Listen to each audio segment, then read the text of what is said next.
Hello বন্ধুরা, আমি ডিম আর দই দিয়ে মুখে স্বাদ লাগার জন্য নতুন একটা রেসিপি তোমাদের কাছে নিয়ে এসেছি। দেখো আমি রেসিপিটা করছি, তোমাদেরকে দেখিয়ে দিচ্ছি কি কি রয়েছে। দেখো আমি এখানে 4টে ডিম নিয়েছি, এখানে সয়াবিন অয়েল রয়েছে, এখানে টক দই ফেটিয়ে রেখেছি, চিনি আছে, ময়দা রয়েছে, কিশমিশ আছে, বেকিং পাউডার রয়েছে, নুন রয়েছে।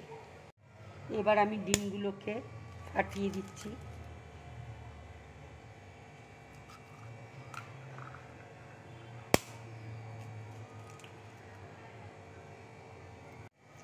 এবার ডিমটাকে খুব ভালো করে আমি ফেটিয়ে নেব। দেখো ডিমটা আমি ফেটিয়ে নিয়েছি। এবার আমি তেল দিয়ে দিচ্ছি, ঠিক এতটা পরিমাণ। দেখো তেল দিয়ে দিচ্ছি। এবার দেখো চিনি দিয়ে দিচ্ছি।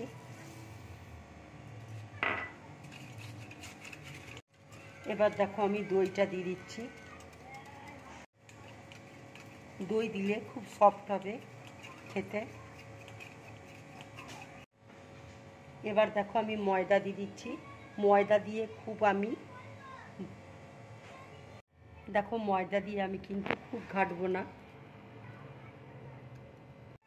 এবার দেখো আমি বেকিং পাউডার দিয়ে দিচ্ছি, একটু নুন দিয়ে দিচ্ছি, আর কিশমিশ দিয়ে দিচ্ছি।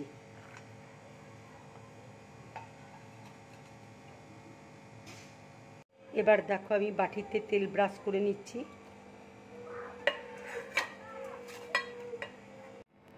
দেখো তেল ব্রাশ করে নিচ্ছি। এবার বাটির মধ্যে আমি ঢেলে দিচ্ছি।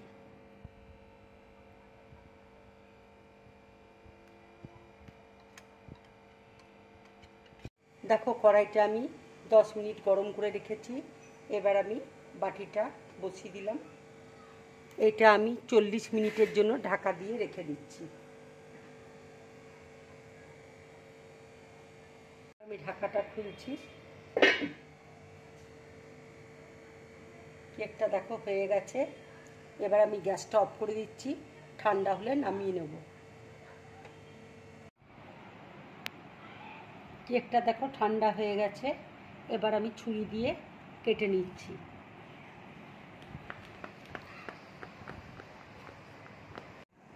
বন্ধুরা দেখো কেকটা কত সফট হয়েছে। এইভাবে তোমরা কেক তৈরি করবে। এবার আমি একটু কাজু দিয়ে দিচ্ছি উপর দিয়ে।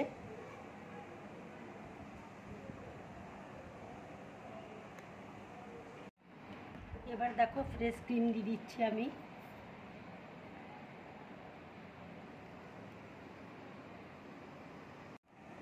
এবার দেখো আমি একটু চকলেট দিয়ে দিচ্ছি।